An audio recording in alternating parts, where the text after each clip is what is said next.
Baik, Assalamualaikum warahmatullahi wabarakatuh. Halo semuanya, perkenalkan nama saya Migdata Rafis pula dengan NIM S1S1244041. Nah, jadi pada kesempatan kali ini saya akan mempraktekkan cara menggunakan Rapid Miner. Nah, untuk aplikasinya itu, untuk tampilannya itu seperti ini. Nah, mungkin langsung saja kita ke cara prakteknya atau cara menggunakan Rapid Minernya. Nah, yang pertama, di sini kita akan mencari terlebih dahulu datasetnya.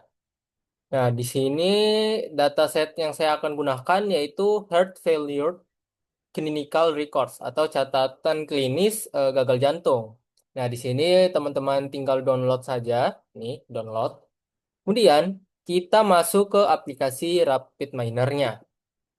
Nah, setelah kita masuk ke aplikasi Rapid Miner dan sudah mendownload datanya, di sini kita tinggal klik yang di sebelah kiri ini, import data. Nah, kita klik satu kali. Nah, kemudian pilih My Computer. Nah, kemudian di sini teman-teman tinggal cari saja di mana teman-teman simpan dari data yang telah teman-teman download tadi. Nah, kalau saya itu di data mining, nah ini Third Failure Clinical Record Dataset CSV. Nah, kemudian kita tekan next. Nah, di sini akan muncul tampilan datanya. Nah, jadi di sini dataset yang kita akan gunakan, di sini dia berisi data pasien gagal jantung. Nah, tujuannya di sini untuk memprediksi apakah pasiennya ini meninggal atau bertahan hidup berdasarkan kondisi klinis, kondisi medis pasiennya. Nah, kemudian jika sudah di sini kita pilih next. Nah, di sini kita akan mengatur terlebih dahulu tipe data di setiap kolomnya. Nah, di sini umur, age, di sini kita biarkan saja integer. Kemudian anemia karena di sini 0 dan 1, di sini kita ubah saja menjadi binomial, boleh. Di sini kreatin ini kita biarkan saja integer, diabetes 0,1 berarti binomial. Ejection boleh integer, high blood di sini 0 dan 1 boleh binomial. Terus mana ini binomial. Nah, kalau pledge ini biarkan saja real. Kemudian serum, kreatin boleh juga real saja. Kemudian serum sodium, integer yang sex ini karena 01. Ini tekan saja yang ini untuk ganti tipe datanya ini. Yang roda-roda ini. Kemudian pilih change type. Kemudian pilih binomial. Karena satu dan 0 saja. Kemudian smoking, ini juga 0 dan 1. Berarti binomial, tekan roda. Change type, binomial. Kalau time biarkan integer. Dan dead even, ini kita tekan lagi roda. Kemudian change type, kemudian pilih binomial. Nah, setelah kita sudah mengubah semua tipe datanya, di sini kita akan menentukan labelnya terlebih dahulu. Nah, karena tadi saya sudah sempat bilang, di sini kita akan memprediksi apakah pasiennya ini meninggal atau bertahan hidup. Makanya di sini untuk labelnya itu kita akan menggunakan dead event. Nah, makanya di sini kita harus mengubah dead event ini dari atribut itu menjadi label. Nah, caranya tekan roda, kemudian change role, kemudian tekan tanda panah yang di bawah ini yang mengarah ke bawah, terus pilih label. Kemudian oke. Nah, nanti dia otomatis itu akan menjadi warna hijau. Nah, jika sudah semua, di sini teman-teman tinggal tekan next, kemudian pilih mau disimpan di mana untuk datanya. Nah, biasanya itu kita simpan di data. Nah, kemudian kalau sudah tekan data seperti ini, teman-teman tinggal tekan finish. Tunggu. Nah, nanti dia akan muncul tampilan keseluruhan datanya. Nah, kemudian eh, kita akan kembali ke halaman prosesnya. Nah, caranya itu tinggal tekan desain yang di atas ini. Nah, nanti dia akan kembali ke halaman ini. Nah, kemudian di sini kita akan memasukkan datasetnya ke area proses yang kita yang ini. Nah, caranya itu gampang. Di sini teman-teman tinggal buka aja local repository, kemudian pilih data karena tadi kita simpan import datanya itu di halaman data yang ini. Kemudian cari datasetnya. Nah, untuk datasetnya tadi ini, heart failure clinical records dataset. Kemudian tinggal kita drag dan drop saja ke tengah sini. Caranya itu drag ke tengah, kemudian lepas.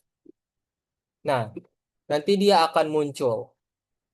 Nah, di sini dia menggunakan operator retrieve karena menggunakan operator retrieve ini dia digunakan untuk mengambil dataset dari repository agar dapat diproses di aplikasi RapidMiner ini. Nah, kemudian di sini kita coba lihat dulu datanya dengan cara tekan out yang sini out, kita tarik sampai ke rest di ujung. Nah, kalau sudah kita coba running, nih klik tombol play segitiga di sini. Nanti dia langsung muncul keseluruhan datanya. Nah, kemudian kita kembali lagi ke halaman desain. Ini kita hapus saja untuk historinya.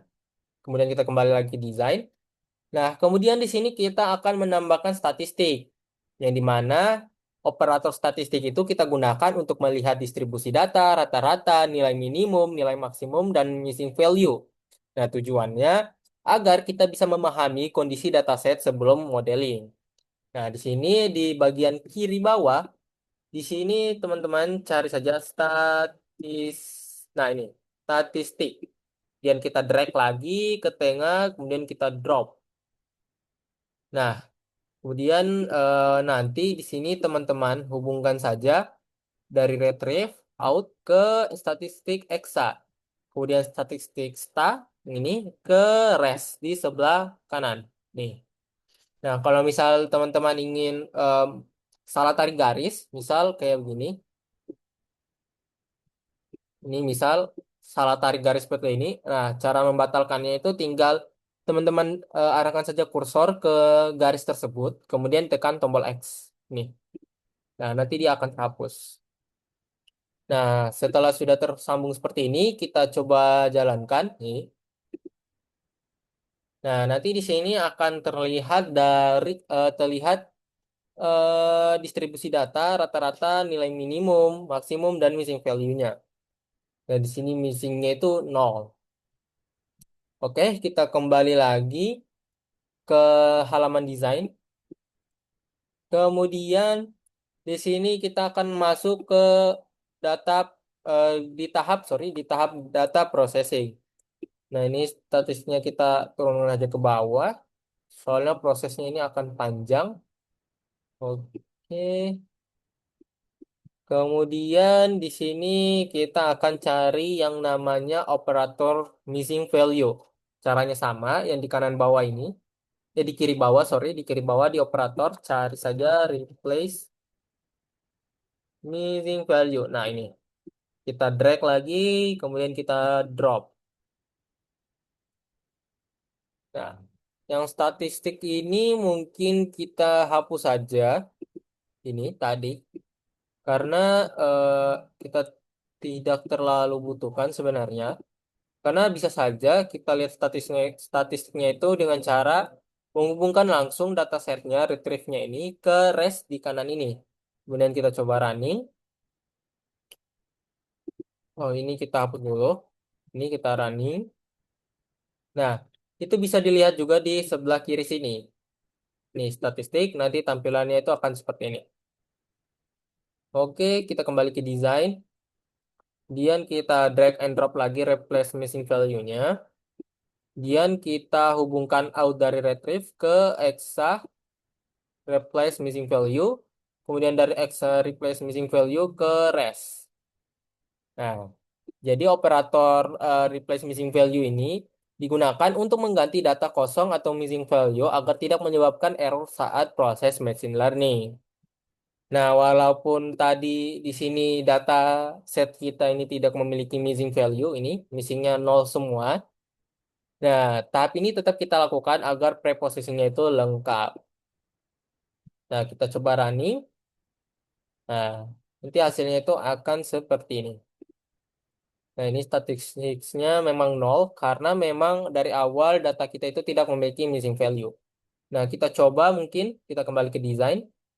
Kita coba misalnya di sini saya tambahkan eh, coba data yang ini. Kemudian ini kita putuskan dulu, kemudian kita tarik dulu untuk mengecek datanya. Kita running, missing value-nya kita hapus dulu. Dengan kita running, di sini dia sudah menggunakan retrieve processed cleaned, bukan lagi data awal kita. Kemudian kita ke statistik. Nah, di sini bisa dilihat di atribut CA-nya, dia itu memiliki missing value-nya itu 4 untuk data processed equivalent. Nah, kemudian kita tambahkan replace missing value. Nah, yang awalnya itu CA-nya missing value-nya 4, setelah kita tambahkan replace missing value, kemudian kita running. Nah, kemudian kita ke statistik. Di sini CA-nya untuk missing value-nya itu sudah menjadi nol. Nah, kurang lebih seperti itu cara penggunaan dari replace missing value. Ini data processed equivalent yang kita hapus. Kita kembali menggunakan data heart failure clinical record dataset. Yang out kita hubungkan lagi ke EXA replace missing value. Nah, setelah sudah, di sini kita lanjut ke tahap normalize data. Nah, operator normalize ini dia digunakan untuk menyamakan skala data numerik. Nah, contohnya, misal age atau umurnya itu bernilai 40 sampai 90, sedangkan plateletsnya itu bisa ratusan ribu. Nah, jadi jika skalanya ini terlalu besar atau terlalu berbeda, maka beberapa algoritma machine learning itu dapat menjadi kurang optimal. Nah, sama caranya di sini di operator di kiri bawah, teman-teman tinggal cari saja yang namanya normalize ini. Kemudian kita drag ke sini. Nah, kemudian kita hubungkan exa replace missing value yang exa ke exa normalize. Kemudian exa normalize yang di kanannya kita hubungkan ke rest. Nah, kemudian kita running. Nah, nanti di sini untuk skalanya itu sudah saling mendekati atau seimbang. Nah, kemudian kita kembali lagi ke desain. Nah, setelah normalize, di sini kita akan menggunakan split data. Nah, kita sama saja caranya. Kembali ke operator di kiri bawah, kemudian ketikkan lagi split data yang ini. Kita drag ke sini. Kemudian di bagian sorry ini kita geser dulu. Nah, di bagian ini kanan di parameter di partitions di sini ada edit enumeration. Kita klik saja. Nah, kita pindahkan dulu ini. Oke. Nah, kemudian nanti akan muncul halaman seperti ini. Nah, kemudian di sini teman-teman tinggal age entry. Ini add entry. Kemudian tekan, kemudian kita masukkan 0,8 atau 0,8. Yang dimana ini artinya 80% untuk data training. Kemudian kita edit entry lagi, kemudian kita ketikkan 0,22 atau 20% untuk data testing. Nah, jika sudah kita klik OK. Nah, nanti dia langsung seperti ini. Yang sebelumnya tadi ada tanda seru kalau nggak salah. Nah, jadi operator split data ini kita gunakan untuk membagi dataset menjadi data training dan data testing. Nah, training itu digunakan untuk melatih model, sedangkan testing digunakan untuk menguji performa modelnya. Nah, kemudian setelah sudah, di sini kita akan masuk ke tahap modeling. Nah, di sini untuk modelnya, di sini saya gunakan, mungkin kita coba dulu satu, logistik. Logistik regression saja. Kita drag. Nah, kemudian di sini kita hubungkan split data. dari PAR ke logistik regression Tera. Ini. Kemudian setelah ini kita tambahkan lagi yang namanya operator apply model. Yang dimana operator apply model itu kita gunakan untuk menerapkan model yang sudah dilatih ke data testing. Jadi modelnya ini dibuat dari data training, kemudian diuji menggunakan data testing. Nah, cari saja di operator lagi di kiri bawah, apply model. Nah, di sini kita hubungkan mode dari logistic regression ke mode apply model. Nah, kemudian yang dari par split data ini, par yang kedua, kita hubungkan ke apply model yang UNL-nya. Nah, seperti ini. Nah, kemudian kita masuk ke tahap terakhir, yaitu di evaluasi model. Di sini tinggal kita tambahkan performance saja, operator performance untuk melihat akurasinya nanti.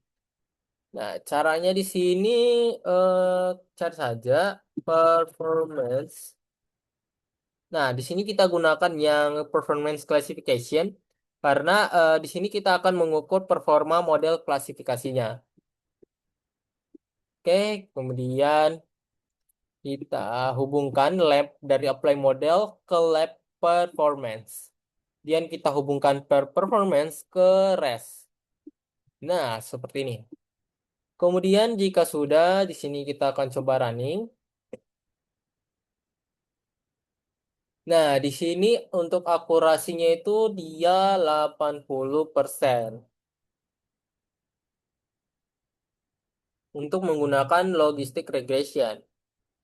Nah, di sini misal kita coba ganti untuk modelnya, jangan logistik. Misal kita pakai random forest karena ini cocok juga untuk data klinis. Dan split data yang pertama kita hubungkan ke tra, kemudian mode di random forest kita hubungkan ke mode apply model. Oke, kita kembali ke result dulu. Kita hapus dulu yang ini. Kemudian kita running di halaman desain menggunakan model random forest-nya. Oke, di sini akurasinya naik 1%, 1,67. Dia menjadi 81,67%. Nah, kemudian di sini kita juga bisa menggunakan cross validation. Nah, nah, apa bedanya menggunakan cross validation dengan split data? Nah, kalau split data itu dia datasetnya dibagi menjadi training dan testing. Nah, kelebihannya itu dia cepat, sederhana, dan mudah dipahami.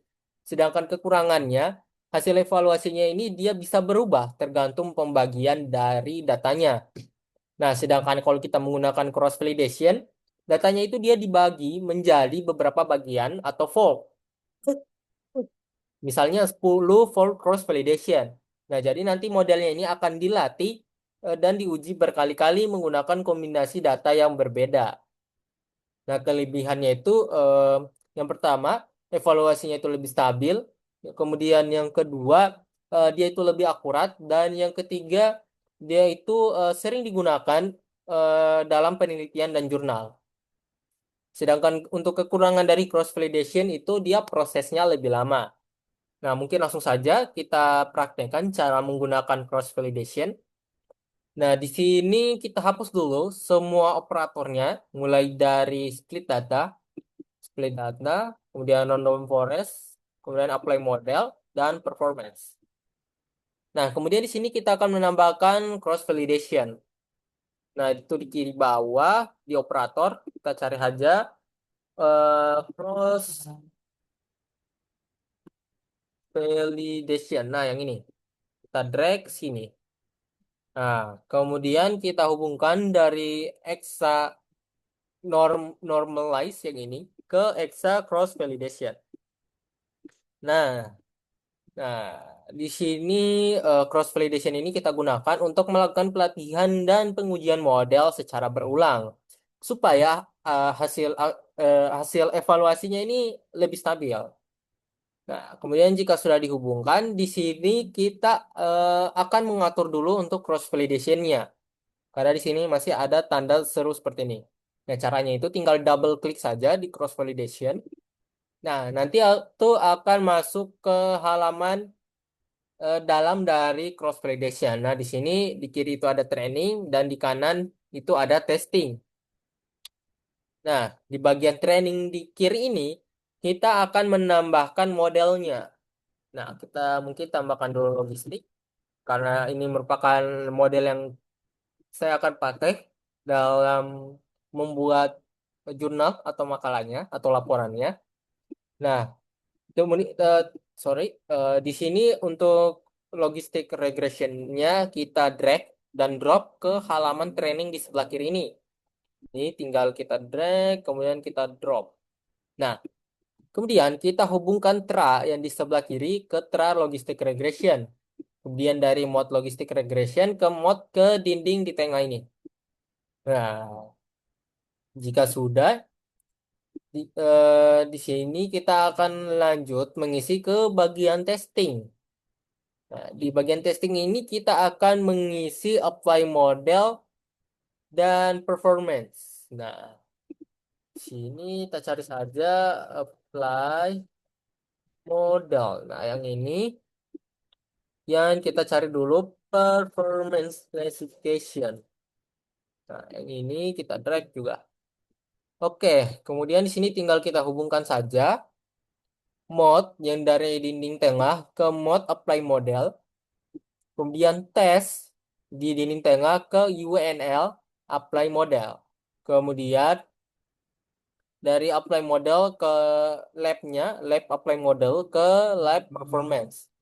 Kemudian performance ke pair di sebelah kanan. Nah, jika sudah itu ya hasilnya akan seperti ini. Nah, jadi di bagian ini, di bagian kiri, di bagian halaman training ini, itu digunakan untuk melatih model machine learning menggunakan data training. Sedangkan yang di testing sebelah kanan ini, dia itu digunakan untuk menguji model, menghitung performa model, dan melihat akurasi klasifikasi. Nah, jika sudah seperti ini, kita kembali ke desain.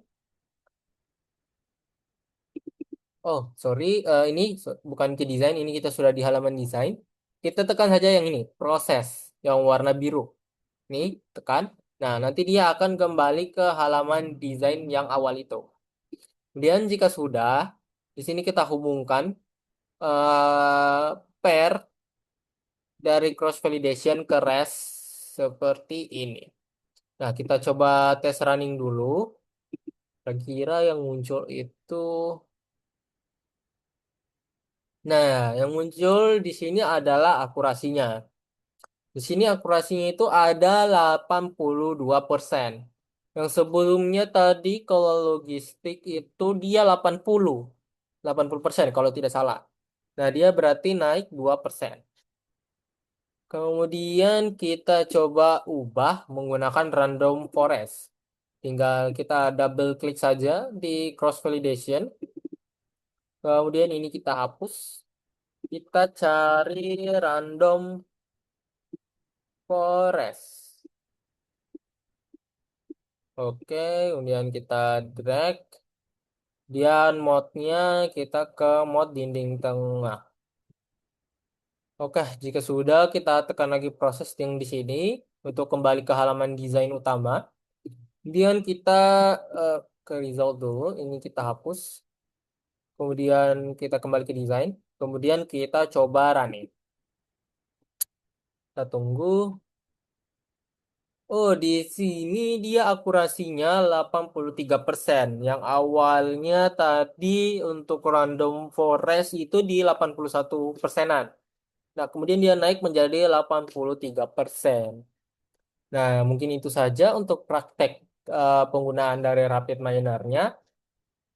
Di sini untuk laporannya itu saya sudah buat juga sedikit, belum sampai selesai. Nah, kurang lebih untuk laporannya itu seperti ini. Untuk judulnya di sini saya memberikan nama Sistem Prediksi Kelangsungan Hidup Pasien Gagal Jantung Berbasis Biomarker Menggunakan Logistic Regression. Nah, Gagal jantung kongestif merupakan sindrom klinis yang kompleks sekaligus salah satu kontributor utama angka kematian di seluruh dunia. Nah, seiring dengan peningkatan volume data klinis elektronik, pendekatan kecerdasan buatan, khususnya machine learning, menjadi krusial untuk mendukung diagnosis presisi dan estimasi kelangsungan hidup. Nah, penelitian ini bertujuan untuk menguji keandalan algoritma logistik regression dalam mendeteksi probabilitas survival pasien menggunakan dataset heart failure clinical records. Nah, datanya di sini berisi 299 instan dengan 12 atribut biomedis esensial seperti kreatinin, serum, dan fraksi ejeksi. Nah, performa model dievaluasi menggunakan mode cross-validation spool fold untuk meminimalkan bias partisi dan dikomparasikan dengan metode split data 80-20 konvensional.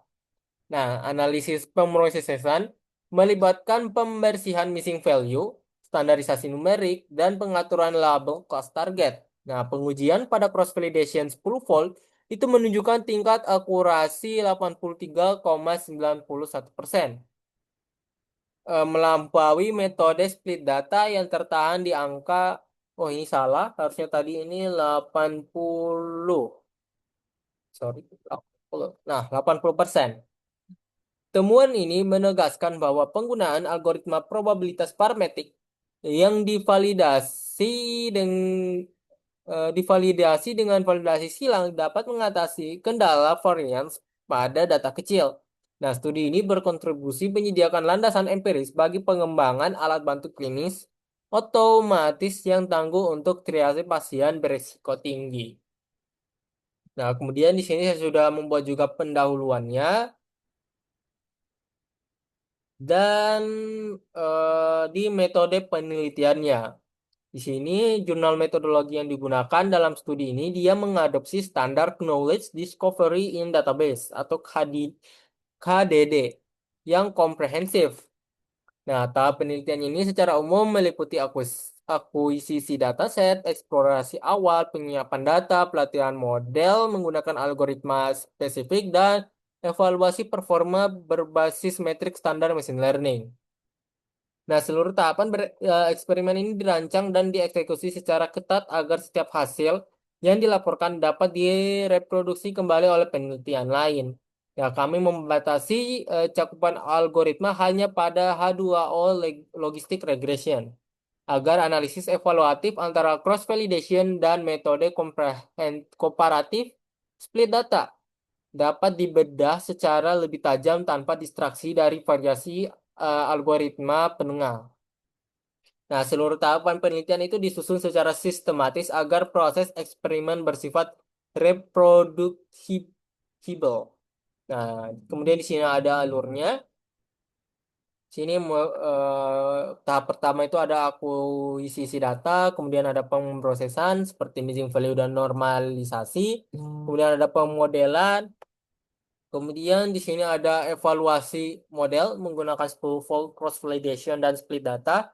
Dan terakhir analisis perbandingan performa seperti yang sudah kita lakukan tadi.